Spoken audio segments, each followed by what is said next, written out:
20년 전에 방영이 됐던 것인데요. 요즘 그 유튜브에서 새로 나온 내용인데 KBS 이것이 인생이다에서 나온 이야기입니다. 제가 혹시 이 얘기를 이게 다시 보기를 원하시는 분은 제가 링크를 걸어 드릴 테니까 한번 시간 있을 때 한번 보시기를 추천드립니다. 어떤 얘기냐면은 경상남도 하동의 어느 그 시골 마을에서 소박한 시골 혼례가 한 70년 전 정도 그렇게 열렸던 것 같습니다. 근데 신랑은 태어날 때부터 난쟁이였습니다. 근데 젊고 예쁜 그날에 그 참석하는 신부는 남편의 얼굴을 한 번도 보지 못하고 그날 혼례식에 참석을 했는데 아주 마음이 설레가지고 들떠 있는데 그 혼례식 날 처음으로 남편의 외모를 본 다음에 얼마나 당혹스러웠겠어요.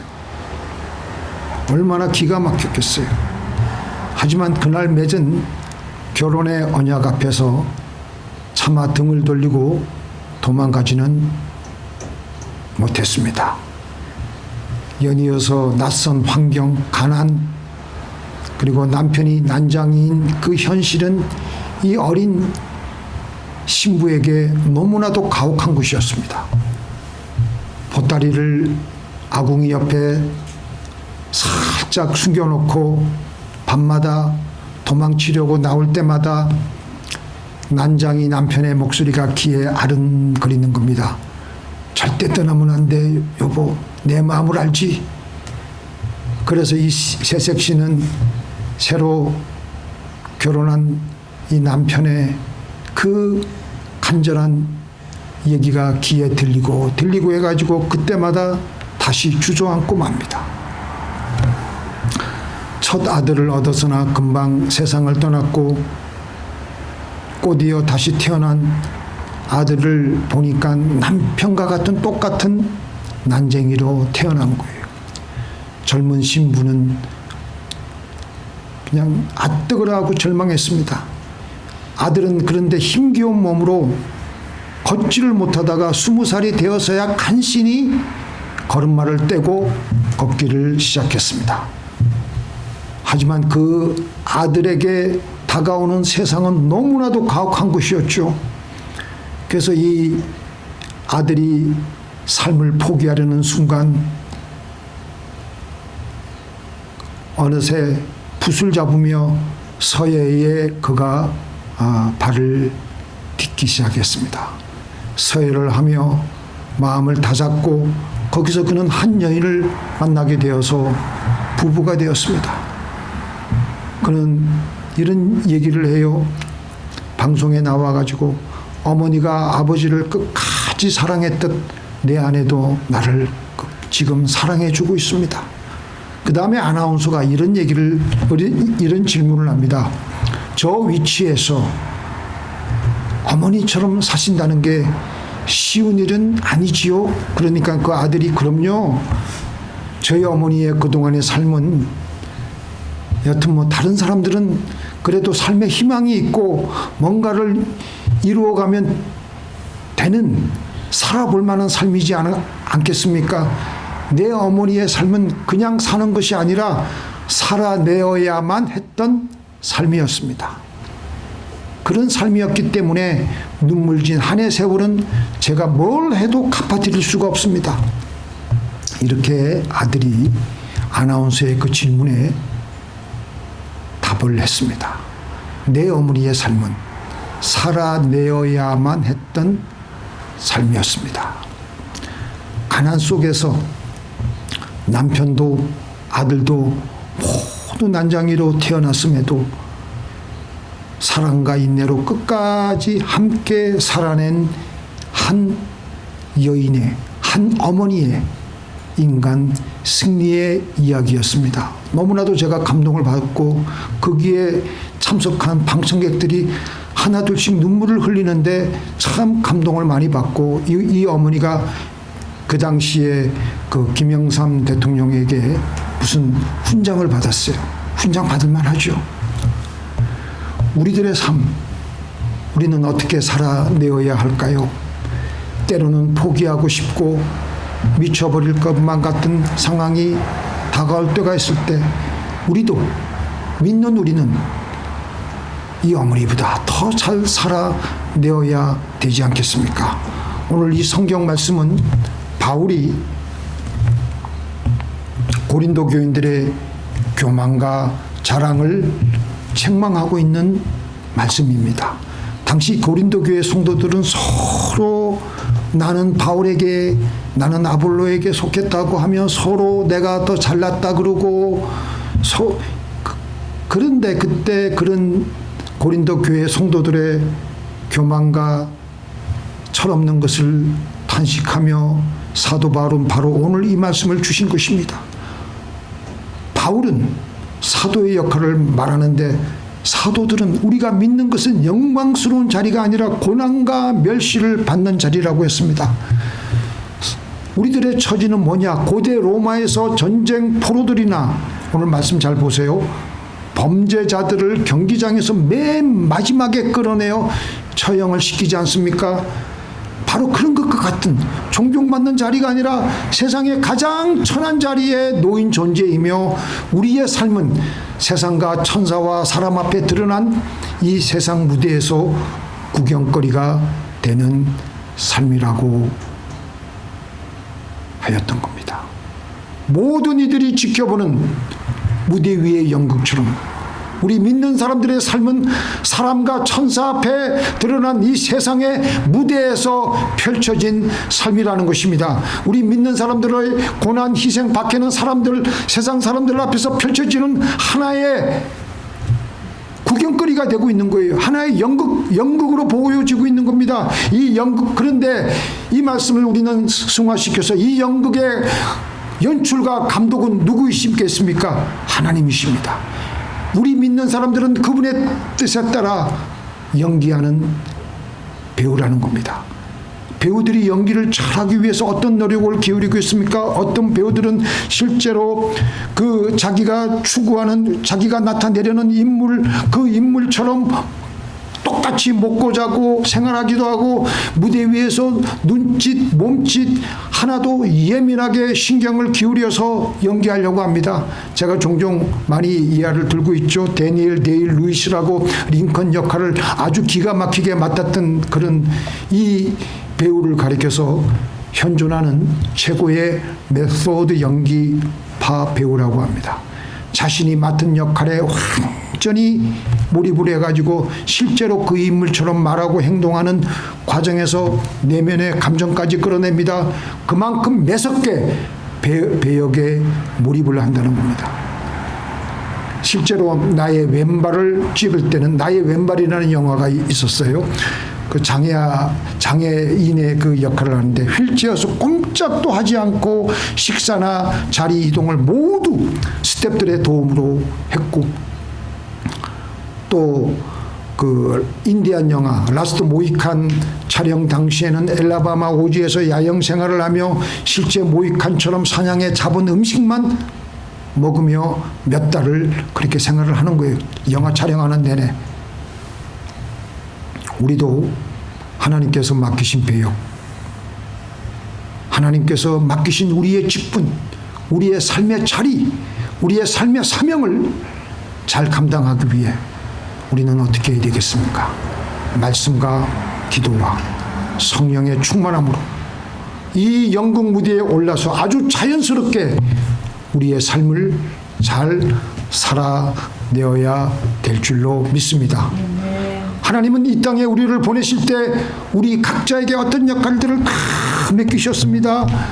우리에게 주신 은혜대로 받은 은사가 각각 다르니 드라마의 배역이 다르듯 하나님은 각자 다른 은사와 사명을 다 맡기셨습니다. 우리 7장 17절 같이 읽겠습니다.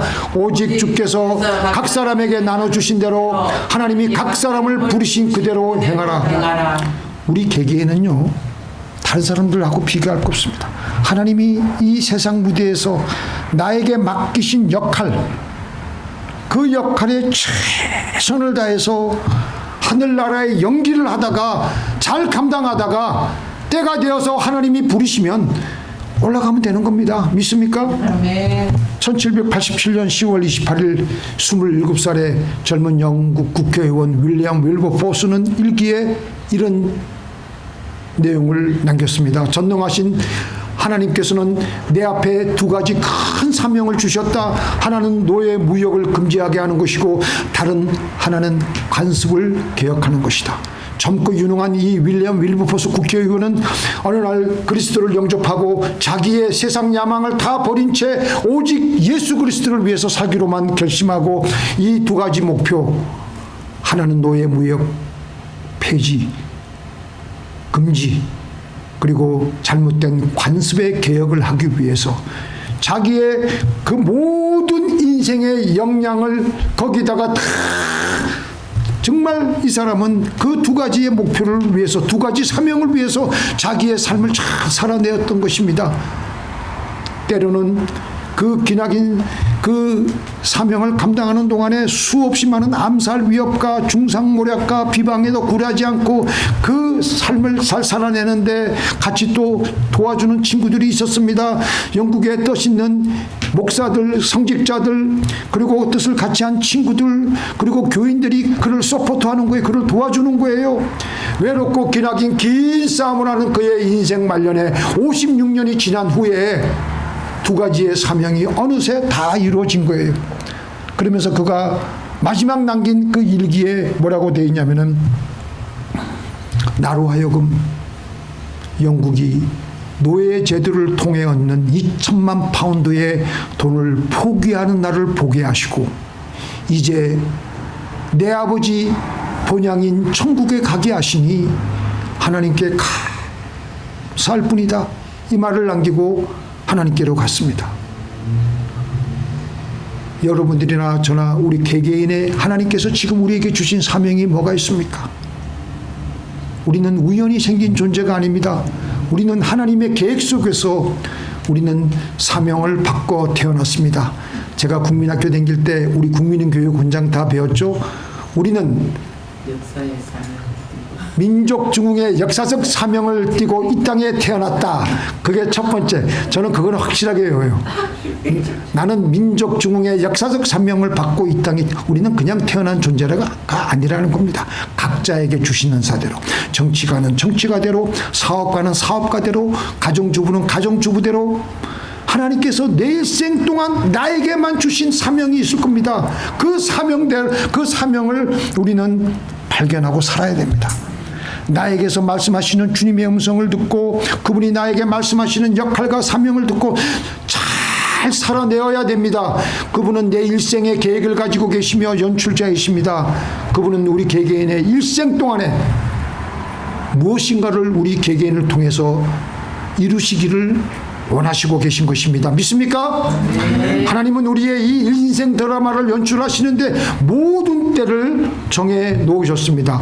같이 읽겠습니다. 천하의 범사가 기한이 있고 목적이 이룰 때가 있나니 날 때가 있고 죽을 때가 있으며 심을 때가 있고 심은 것을 뽑을 때가 있으며 죽일 때가 있고 치료시킬 때가 있으며 헐 때가 있고 세울 때가 있으며 하나님은 이 때를 다 세밀하게 하나씩 박아두신 거예요. 이게 카이로스예요. 우리가 그때를 그러니까 우리는 그때를 잘 맞춰서 우리의 연기를 해야 돼. 그때를 못 맞추고 우리가 그냥 우리 마음대로 나오면요 연극 엉망되고 맙니다. 그래서 이게 제가 이 설교 준비하면서 보니까 실제로 배우들이요 자기 역할을 잘 준비하지 못하고 잘 몰입하지 못하고 그때를 못 맞추면요 감독들한테 쌀벌한 욕을 먹는답니다. 심지어는 그렇게 예쁜 여배우들도 엄청나게 욕을 먹는다고. 그 예수라는 사람들의 욕바가지는요 쌀벌해요. 얼마나 쌀벌하게 눈물에.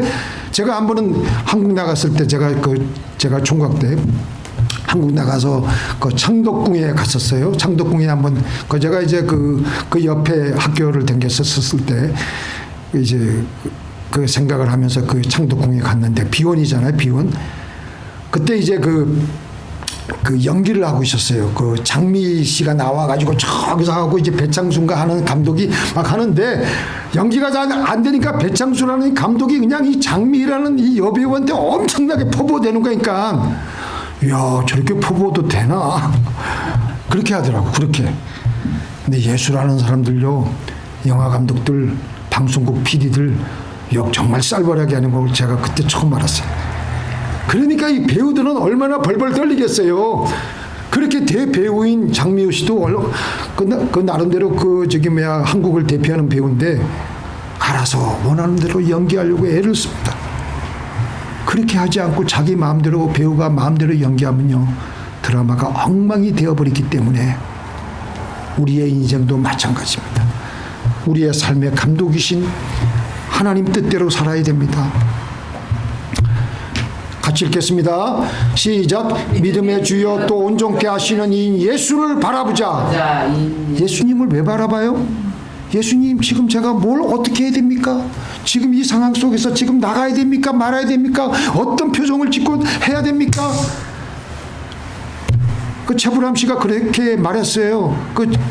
저기 김혜자 씨한테 그렇게 말을 했다고 하더라고요. 그 전원일기 찍다가 이제 그 전원일기 새로운 씬이 딱 들어가는데 대문간에서 안방으로 들어가는 씬을 찍는데 그 최불암 씨는 제대로 연극을 공부한 사람이잖아요. 김혜자 씨는 중간에 이렇게 스카웃된 사람이니까 그 연극에 대한 지식이 없었어. 그래서 최불암 씨가 거기에 대해서 이제 자세하게 얘기해 주는데 그 대문에서 안방으로 들어가는 그 씬을 찍을 때도 그냥 들어가지 말고 지금 우리가 어디 갔다 왔느냐. 시장에 갔다 왔으니까 시장에 갔다 온 마음을 그 의식을 그 마음을 가지고 안방으로 들어가라는 거예요. 연결시키면서. 그 맞는 말이잖아요.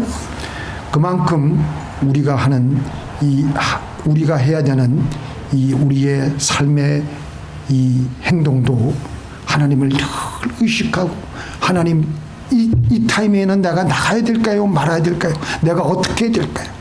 근데 하나님의 그 지시와 말씀의 핵심 내용은요. 주로 무엇이냐? 그 목적이 어디 있느냐? 우리의 인생의 드라마에서 예수님을 주인공으로 나타내게 하라는 것입니다.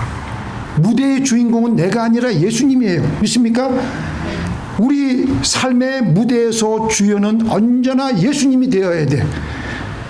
그리고 우리는 예수님을 잘 드러내 주어야 하는 조연이어야 합니다. 세례 요한은 늘 요단강에서 사람들에게 세례를 베풀고 있었습니다. 많은 사람들이 그의 설교를 듣고 마음을 돌이키고 회개하고 세례를 받고 수많은 사람들이 이렇게 돌아오기 시작했습니다. 그런데 어느 날 요한의 제자들이 갑자기 불안한 얼굴로 자기 스승에게 자기 선생에게 찾아와가지고 선생님 지금 큰일 났습니다. 저 요단강 건너편에서 우리 선생님에게 세례를 받던 저 예수라는 사람에게로 지금 사람들이 다 몰려 들어가고 있습니다. 이러다가는 선생님 이거 우리가 완전히 망하게 생겼습니다. 제자들은 마치 무대 위에 스포트라이트가 자기 스승에게서 사라지고 다른 사람에게 향하는 것을 얼마나 기분 나빠했겠어요. 그때 요한은 그렇게 말하는 자기 제자들에게 이렇게 말합니다. 나는 그리스도가 아니야. 나는 다만 그분 앞에 보냄을 받아서 그분의 길을 예비해야 하는 사람일 뿐이야. 나는 주인공이 아니야. 주인공은 저분이야. 지금 사람들이 저분에게 가는 걸 보니까 나는 내 마음이 기쁘구나. 그는 뭐라고요? 흥하여야 되겠고 시작. 그는 흥하여야 되겠고 나는 쇠하여야 하리라. 우리가 어떤 상황에 도달할 때도 우리가 어떤 것을 결정할 때마다 하나님만 높임 받으시면 하나님이 흥하시기만 하면 내가 좀 비록 망하고 내가 쇠하더라도 하나님 간섭 나는 개의치 않고 나가겠습니다. 그게 바로 우리가 해야 될 인생의 삶의 연극인 줄 믿습니다. 세례 요한은 나는 빛이 아닙니다. 나는 저 빛이신 예수님을 증거하는 사명을 받은 자일 뿐입니다. 우리의 인생 무대에서 예수님이 나타나도록 우리의 인생 무대에서, 내 삶의 인생 무대에서 예수님만 존귀함을 받으시도록 하시는 저와 여러분이 되기를 주님의 이름으로 축원드립니다. 사도 바울이 뭐라 그랬습니까? 나의 간절한 시작, 나의 간절한 기대와 소망을 따라 아무 일이든지 부끄럽지 아니하고 오직 전과 같이 이제도 온전히 담대하여 살든지 죽든지 내 몸에서 그리스도가 존귀되게 하려 하나니. 사도 바울은요, 내가 유명해지는 거, 사람들에게 인정받는 거 아무 일이든지 부끄럽지 아니하고 내가 살든지 죽든지 나를 통해서 주님만 높임을, 주님만 존귀받으면 나는 그걸로 족하다. 내가 무대에 이렇게 서 있는 이유는 나를 드러내는 게 아니다. 내가 살아있든지 죽든지 어떤 장면이든지 그 순간에 예수님이 주인공으로 드러나기만 하면 난 된다. 난 그것으로 나는 만족할 뿐이다. 드라마 속 조연이 주연을 더 빛내게 해야 됩니다. 바울은 자기 인생을 통해서 철저히 예수님을 드러내었습니다. 우리가 무대에서 얼마나 오랫동안 연기하느냐 그게 중요한 게 아니고요. 내 맡은 배역이 얼마나 크냐 작으냐가 그게 중요한 게 아니라 중요한 것은 내 인생의 무대에서 예수님이 드러나도록 살아내어야 하는 것입니다. 우리의 삶의 무대에서 나는 조연일 뿐입니다. 주연 대신 예수님이 내 삶의 무대에서 드러나게 할 때 나는 나의 역할을 잘 수행하는 것입니다. 살든지 죽든지 같이 하겠습니다. 살든지 죽든지 내 몸에서 그리스도가 존귀되게 하려 하나니. 밤에 잠을 주무시려고 할 때 이 말씀 외우시면서 주무세요. 그러면 밤에 참 더 잘 올 걸로 믿습니다. 하나님, 살든지 죽든지 내 몸에서 그리스도만 높임을 받으시옵소서. 그리스도만 존귀히 받으시옵소서. 내 마음대로 살다가 가는 것이 인생이 아닙니다. 우리가 다 예수님 믿을 때 예수님을 나의 주님으로 믿습니다 하고 받아들이고 했음에도 내 마음대로 살아간다. 이건 잘못된 겁니다. 내 인생 내 것 아닙니다. 내 인생 내 거니까 내가 내 마음대로 즐기다가 갈 거야. 아닙니다. 내 인생 절대로 내 거 아닙니다. 내 삶을 통하여 예수님이 주연으로 드러나도록 해야 합니다. 마지막으로 우리가 활동하고 있는 이 세상의 드라마 세트장은요, 진짜입니까? 가짜입니까? 가짜입니다. 아멘, 할렐루야. 우리의 인생 겉보기에는 하루 할 수 있지만 결국 잠시 있다 사라지는 안개일 뿐입니다. 뭐라 그럽니까? 맨 끝에 너희는 맨 밑에 너희는 잠깐 보이다가 없어지는 안개니라. 그리고 자 보세요. 이 드라마 이제 촬영이 다 끝났잖아요. 다 끝난 다음에 그 세트장은 어떻게 돼요? 다 철거해야 돼. 철거. 드라마 세트장에 있는 건물이나 집 안에 있는 가구들을 보면요, 그 안에 가보면 진짜 같지만 가보면요 진짜 겉보기에 멋지고 화려한 것 같지만 자세히 가서 들여다보면요 아무것도 아니에요. 얇은 합판 베니어에 페인트로 그럴싸하게 그냥 그 카메라에 딱 그렇게 잡히게 돼 있는 다 가짜예요. 촬영 끝나면 다 그냥 수거하고 다 철거하게 됩니다.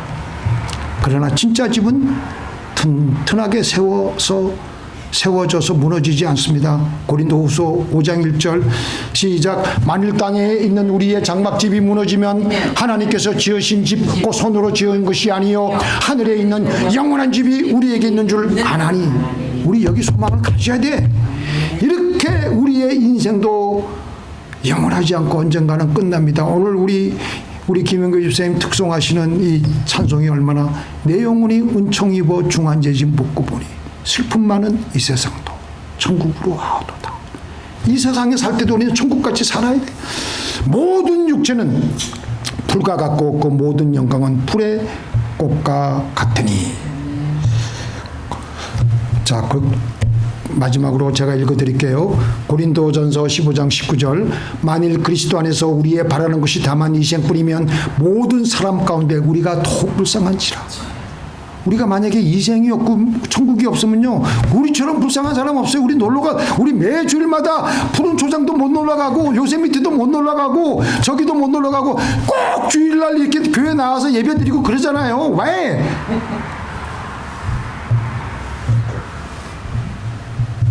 현실만 우리가 놀러 가지. 여기저기 그 골프 치러 가고 크루즈 타러 가고 그러지. 왜 그러냐? 우리는 이생이 있으니까. 주님을 믿기에, 주님을 드러내야 하기에 아무도 알아주지 않지만 또 때로는 무시당하기도 하지만 우리는 주님을 위해서 그렇게 살아가는 겁니다. 그렇게 해서 요단강을 건너서 천국에 올라가서 주님은 우리에게 뭐라고 하실까요? 착하고 충성된 종아, 네가 작은 일에, 다른 사람들은 알아주지는 않았지만 내가 너에게 맡긴 그 작은 일에 충성하였으니 잘하였도다. 하나님이 우리를 얼마나 위로하실까요? 하나님이 얼마나 우리를 껴안고 우리를 안아주실까요? 지금 우리가 활동하는 이 세상의 무대 배후에서 하나님은 우리를 지켜보십니다. 나의 유일한 관객이 되시는 하나님, 나의 연출자가 되시는 하나님, 그분을 의식하면서 이 세상의 세트장에서 우리 각자는 예수님을 쫙 나타내다가 저 천국으로 영광스럽게 올라가시는 저와 여러분이 되기를 예수님의 이름으로 축원드립니다.